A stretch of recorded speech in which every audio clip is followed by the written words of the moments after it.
Rangkuman informasi pilihan dari berbagai kabupaten dan kota di Jawa Timur segera hadir dalam Buletin Jawa Timur. Buletin Jawa Timur.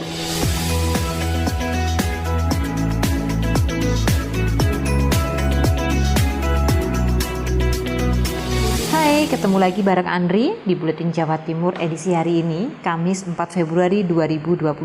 Kiki Desilia, Suara Madiun menjadi pembuka di Buletin Jawa Timur edisi kali ini. Warga yang menjadi isoman dapat bantuan dari Pemkot Madiun. Bantuan dari Pemkot Madiun bagi masyarakat kurang mampu yang tengah menjalani isolasi mandiri atau isoman di rumah masing-masing disalurkan. Seperti yang terlihat di Kelurahan Nambangan Lor, Kota Madiun. Setelah menerima bantuan paket sembako yang diberikan oleh BPBD, pihak kelurahan melakukan pendataan ulang terhadap siapa saja yang berhak menerima bantuan paket sembako untuk kemudian dibagikan langsung ke rumah warga yang menjalani isolasi mandiri. Lurah Nambangan Lor Slamet menuturkan, warganya yang saat ini tengah menjalani isolasi mandiri sebanyak 37 kakak, sehingga mereka berhak atas bantuan tersebut. Dirinya mengatakan kriteria warga yang mendapatkan bantuan, yakni mereka yang sedang menjalani isolasi mandiri dan termasuk warga kurang mampu. Warga yang menjalani isolasi mandiri otomatis tidak bisa beraktivitas dan bekerja. Melalui bantuan paket sembako itu, dirinya berharap warga mampu mencukupi kebutuhan hidup untuk beberapa hari ke depan, sehingga mereka tidak kesusahan selama menjalani isolasi mandiri. Kiki Desilia, Suara Madiun. Berikutnya dari Panji Harto, Suara Sidoarjo. Minggu ketiga PPKM, jumlah tempat tidur di Sidoarjo masih bisa tampung pasien COVID-19. Pelaksanaan pemberlakuan pembatasan kegiatan masyarakat PPKM yang sudah berjalan 3 minggu ini di Kabupaten Sidoarjo mulai berdampak pada turunnya jumlah pasien COVID-19.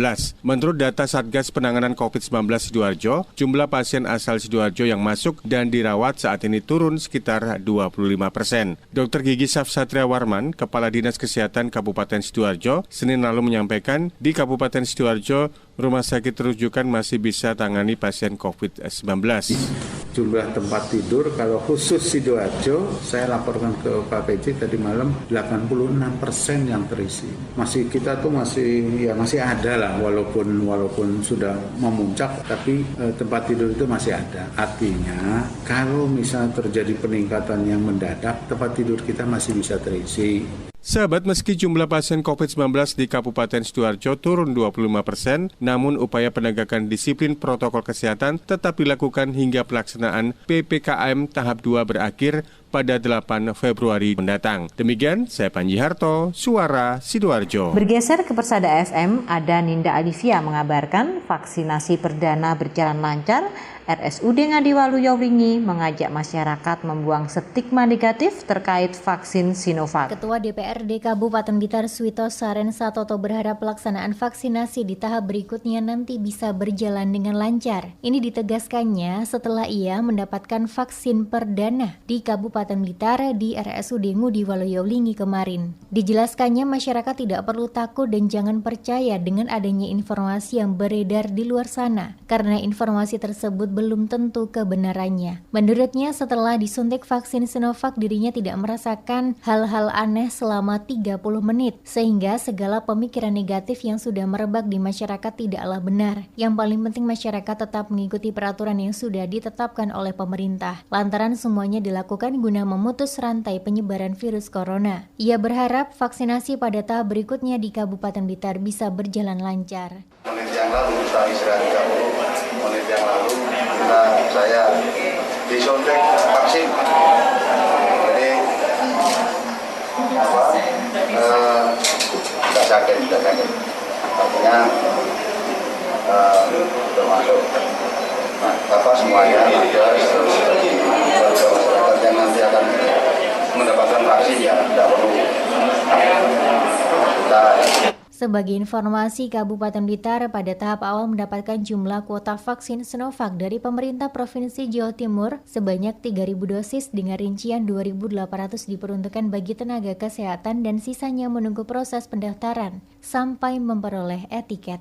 Ninda Alivia, Radio Persada FM Blitar. Masuk tahap terakhir, Dinkes Pamekasan belum pastikan jadwal vaksinasi COVID-19 bagi masyarakat umum. Disampaikan oleh Arifin dari Ralita FM. Dinas Kesehatan Kabupaten Pamekasan belum bisa memastikan waktu untuk vaksinasi COVID-19 bagi masyarakat umum. Namun diperkirakan vaksinasi untuk masyarakat masuk pada tahap ketiga atau tahap terakhir. Sebab saat ini masih sedang berlangsung vaksinasi tenaga kesehatan dan tahap kedua untuk pelayanan publik, TNI, polisi, dan pegawai pemerintah. Dr. Ahmad Marzuki, pelaksana tugas PLT Kepala Dinas Kesehatan Kabupaten Pamekasan menuturkan hanya akan terus berupaya memberikan edukasi bagi masyarakat akan manfaat dan pentingnya vaksin dalam rangka memutus mata rantai penyebaran COVID-19 di bumi gerbang salam. Menurut Marzuki, vaksin COVID-19 telah melalui uji lab, klinik, dan telah memperoleh izin resmi dari BPOM serta mendapat rekomendasi halal dan suci dari Majelis Ulama Indonesia atau MUI, sehingga tidak perlu ada rasa ketakutan bagi masyarakat untuk divaksinasi sebab secara medis dapat dipertanggungjawabkan. Tanggal pastinya belum tahu, cuma pada tahap-tahap ketiga kayaknya ya, tahap terakhir. Jadi tahap pertama kesehatan,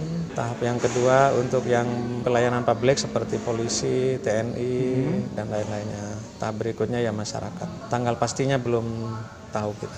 Sebelumnya, Pemkab Pamekasan telah memulai pelaksanaan vaksinasi pencanangan dan tenaga kesehatan sejak Rabu 27 Januari 2021 kemarin di 2 tempat secara bersamaan, yakni di Mantepagung, Ronggosukowati, dan Puskesmas Koel, Kecamatan Pamekasan. Hingga saat ini, vaksinasi bagi tenaga kesehatan masih berlanjut di masing-masing puskesmas yang ada di Kabupaten Pamekasan. Arifin, Ralita FM Pamekasan mengabarkan untuk Buletin Jawa Timur. Dari Ralita FM, kita bergeser menuju ke Suara Sampang. 230 pengungsi Sampang di Jemundo diterima sertifikat tanah. Sebanyak 230 orang pengungsi konflik sosial di Sampang yang saat ini menempati pengungsian Jemundo, Kabupaten Sidoarjo, menerima sertifikat tanah Selasa 2 Februari 2021.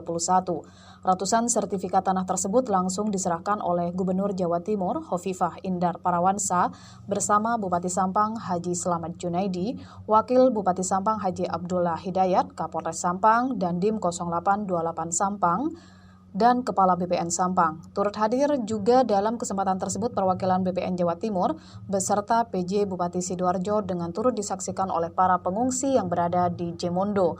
Kepala BPN Sampang Samsul Hadi dalam laporannya menyampaikan bahwa penyerahan sertifikat tanah tersebut bagian dari program PTSL 2020. Sementara itu, Bupati Sampang Haji Slamet Junaidi mengucapkan banyak terima kasih kepada seluruh pihak yang terlibat dan mendukung proses pendaftaran tanah sistematis lengkap atau PTSL untuk para pengungsi korban konflik sosial yang berada di Jemundo, Sidoarjo. Kami atas nama pemerintah Kabupaten Sampang mengucapkan terima kasih kepada semua pihak yang telah ikut berkontribusi mensukseskan program PTSL di Kabupaten Sampang ini. Pihaknya bersama Forkopimda berkomitmen akan terus menyelesaikan konflik sosial keagamaan tersebut. Di tempat yang sama, Gubernur Jawa Timur Hovifah Indar Parawansa mengapresiasi peran seluruh pihak termasuk pemerintah daerah bersama Forkopimda dan ulama dalam hal menyelesaikan konflik sosial tersebut. Dari Sampang, Rizka mengabarkan. Dari Suara Lumajang, rekan Bebi Wijayanto mengabarkan Batalion 527 Baladibya Yuda Kabupaten Lumajang turut bantu program pembangunan Pemkab Lumajang. Batalion 527 turut membantu program pembangunan pemerintah Kabupaten Lumajang. Hal itu disampaikan Tori Kulhak Bupati Lumajang saat menghadiri HUT ke-70 Yonif 527 Kabupaten Lumajang di markas Batalion 527 Selasa kemarin. Dalam kesempatan tersebut, Bupati bersama Indah Amperawati, Wakil Bupati Lumajang, Dandim 0821 dan Kapolres Lumajang turut hadir merasakan kebahagiaan bersama prajurit 527. Bupati beserta jajaran Forkopimda juga turut berlatih sepak bola melawan wartawan. Hal itu dilakukan sebagai upaya menambah daya tahan tubuh selama pandemi COVID-19. Sementara itu, Mayor Infanteri Alexander Terangta, Perangin-Angin, dan Yon 527 Baladibya Yuda merasa bahagia pada peringatan HUT Yonif ke-70 ini, jajaran Forkopimda Lumajang dapat hadir merasakan kebahagiaan bersama keluarga besar Yonif 527 Lumajang.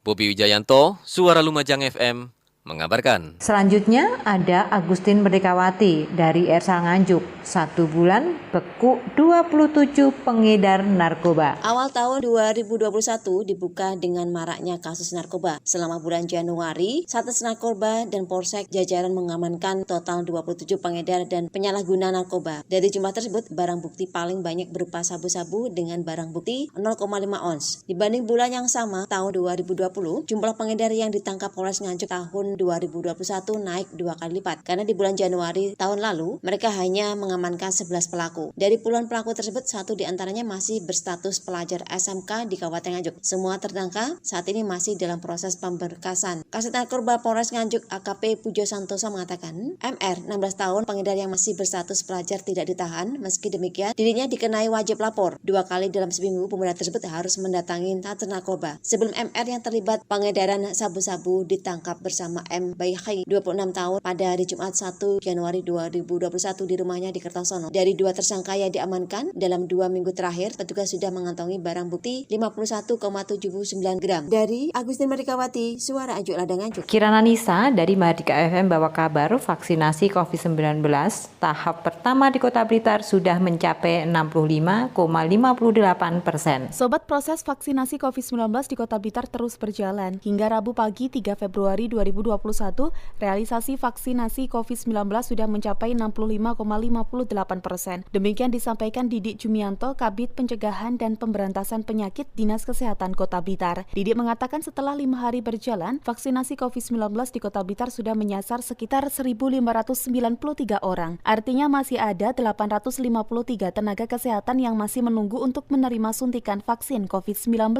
Didik menjelaskan progres realisasi ini memang tidak sama dengan yang ditetapkan pemerintah provinsi yang menargetkan vaksinasi COVID-19 tahap pertama rampung akhir Januari 2021. Menurut Didik, terdapat beberapa kendala dalam pelaksanaan vaksinasi, diantaranya sebagian tenaga vaksinator di sejumlah fasilitas kesehatan belum mendapat pelatihan. Namun pihaknya akan terus menjalin koordinasi agar percepatan vaksinasi bisa diwujudkan. Pihaknya menargetkan pekan ini vaksinasi tahap pertama rampung dilaksanakan. Kirana Nisa, Mahardika FM. Operasi Justisi Satgas Penanganan COVID-19 mulai ditingkatkan di Kabupaten Pasuruan. Disampaikan rekan Wildan Asrori dari Suara Pasuruan. Evaluasi yang disampaikan Presiden tentang kurang efektifnya pelaksanaan pemberlakuan pembatasan kegiatan masyarakat atau PPKM langsung direspon positif dari berbagai pihak. Salah satunya dari kepolisian. Kapolri menginstruksikan jajaran di bawahnya mulai Senin kemarin untuk melakukan kegiatan operasi justisi di tempat-tempat keramaian seperti terminal,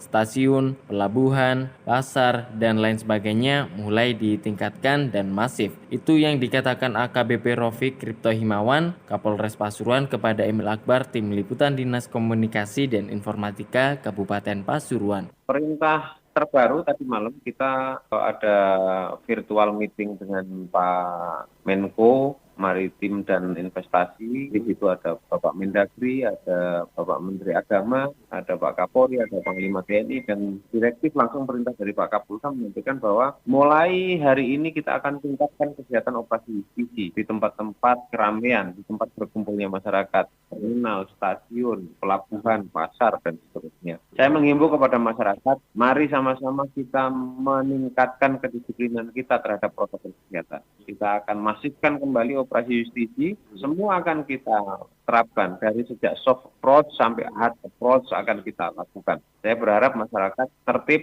dalam melakukan protokol kesehatan sehingga aktivitas kita bisa berjalan tanpa harus menuai resiko terhadap bahaya penularan COVID. Mari sama-sama kita disiplin mematuhi protokol kesehatan karena mulai hari ini kita akan tingkatkan kembali kegiatan operasi justisi. Kita akan lakukan operasi-operasi dari sejak sanksi teguran, sanksi tertulis sampai sanksi denda. Wildan Asrori, Suara Pasuruan. Bergeser ke Suara Ngawi, ada Rena Pasurya. Bupati Ngawi lantik 11 kades terpilih. 11 kepala desa hasil pemilihan kepala desa serentak tahun 2020 telah dilantik oleh Budi Sulistiono Bupati Ngawi di Pendopo Widyagraha pada Senin 1 Februari 2021 lalu. Ke-11 kades tersebut dilantik disesuaikan dengan masa jabatan kades lama yang memang telah berakhir. Pelantikan kades yang terakhir oleh Budi Sulistiono tersebut dilaksanakan dengan menerapkan protokol kesehatan pencegahan COVID-19 secara ketat dan disiarkan secara langsung melalui akun YouTube Pemkab Ngawi. Dalam arahannya, Bupati Ngawi menyampaikan bahwa Kades harus inovatif, harus mendengar, berbicara, dan bertindak, sebagaimana yang dalam 2 periode dilakukan bersama Wakil Bupati dalam memimpin Ngawi. Lebih lanjut, Budi Sulistiono berpesan agar Kades selalu memprioritaskan penanganan kesehatan di tengah pandemi COVID-19, diiringi dengan membangun perekonomian, pertanian, serta sektor-sektor lainnya. Budi Sulistiono menambahkan ada keuntungan tersendiri di wilayah Ngawi yang dominan agraris atau pertanian sebab pandemi tidak berdampak besar terhadap pertanian. Renata Surya, Suara Ngawi. Ada Kevin Chandra, Suara Gresik bawa berita, sosialisasi Prokes 5M, jajaran Pemkab Gresik dan tim gabungan bagikan 1.500 masker. Jajaran pemerintah Kabupaten Gresik, Kodim 0817 Gresik, Polres Gresik, dan Satpol PP membagikan 1.500 masker dan menghimbau masyarakat terkait protokol kesehatan 5M. Dan Dim 0817 Gresik, Letkol Infantri Taufik Ismail mengatakan dalam sehari 1.500 masker dibagikan kepada seluruh masyarakat. AKBP Arif Fitrianto, Kapolres Gresik mengatakan sebelum membagikan masker gratis, personil gabungan TNI Polri dan Satpol PP menggelar operasi justisi. Sasarannya yaitu warung kopi, kafe, rumah makan, dan pasar tradisional. Petugas juga menyisir area-area tertentu untuk memastikan masyarakat patuh 5M. Kosim, Wakil Bupati Gresik, juga menghimbau masyarakat tetap menjalankan protokol kesehatan 5M, seperti memakai masker, mencuci tangan, menjaga jarak, menghindari kerumunan, dan mengurangi mobilitas. Kegiatan ini dilaksanakan sesuai dengan edaran Mendagri dan keputusan Gubernur Jatim terkait PPKM, pemberlakuan pembatasan kegiatan masyarakat hingga 8 Februari mendatang. Pembagian masker ini bertujuan untuk memutus mata rantai penyebaran COVID-19. Selanjutnya, tim gabungan akan membagikan masker di beberapa titik keramaian yang ada di Kabupaten Gresik. Saya, Kevin Chandra, Suara Gresik melaporkan untuk Buletin Jawa Timur. Terakhir ada Mega Kristi dari RGRFM Tulungagung, penebangan pohon sonokeling oleh DLH. Guna mengantisipasi potensi pencurian pohon langka jenis sonokeling, Dinas Lingkungan Hidup Kabupaten Tulungagung menebang 3 pohon sonokeling terlebih dulu di Desa Wonorejo, Kecamatan Sumber Gempol. Hal ini dikarenakan selama ini tercatat ada beberapa kali terjadi pencurian pohon tersebut. Dari data Dinas Lingkungan Hidup Tulungagung pada tahun 2019, ada sebanyak 8 kali pencurian pohon sonokeling. Pada tahun 2020 ada 1 kasus pencurian dengan kisaran kerugian negara ditaksir 240 juta rupiah. Demikian dikatakan Mak Rusmanan, Kabid Tata Lingkungan Dinas Lingkungan Hidup Kabupaten Tulungagung. Dari sebanyak 124 pohon yang masih berdiri, menurutnya ada di 6 kecamatan meliputi Rejotangan, Sumber Gempol, Bandung, Campur Darat, Kalidawir, dan Pakel. Dan dalam waktu dekat ini, pihaknya merencanakan untuk mengadakan rapat dengan pihak terkait. Jika memang diperbolehkan, maka akan dilelang dan ditebang semua pohon yang ada, dan kemudian dijual serta masuk ke dalam kas daerah. Saya Mega Kristi, 90,1 RGRFM Tulungagung. Sobat, demikian rangkuman berita di Buletin Jawa Timur edisi hari ini. Nantikan untuk edisi berikutnya. Saya Andri, terima kasih kebersamaannya. Sampai jumpa. Rangkuman informasi pilihan dari berbagai kabupaten dan kota di Jawa Timur baru saja sahabat dengarkan dalam Buletin Jawa Timur. Buletin Jawa Timur. Buletin Jawa Timur bisa sahabat dengarkan Senin sampai Jumat jam 8 pagi dan 4 sore. Disiarkan serentak di Lembaga Penyiaran Publik Lokal Suara Sidoarjo, Persada Kabupaten Blitar, Mardika Kota Blitar, Ralita Pamekasan, Suara Sampang, Suara Kota Probolinggo, Suara Lumajang, Suara Pasuruan, Blambangan Banyuwangi, Wika Mojokerto, Suara Gresik, Pradia, Suara Tuban, Malowopati Bojonegoro, Ersal Nganjuk, Suara Madiun, Suara Ngawi, Suara Pacitan, Praja Angkasa Trenggalek, Magetan Indah, dan RGR Tulungagung. Persembahan dari Asosiasi Lembaga Penyiaran Publik Lokal Jawa Timur.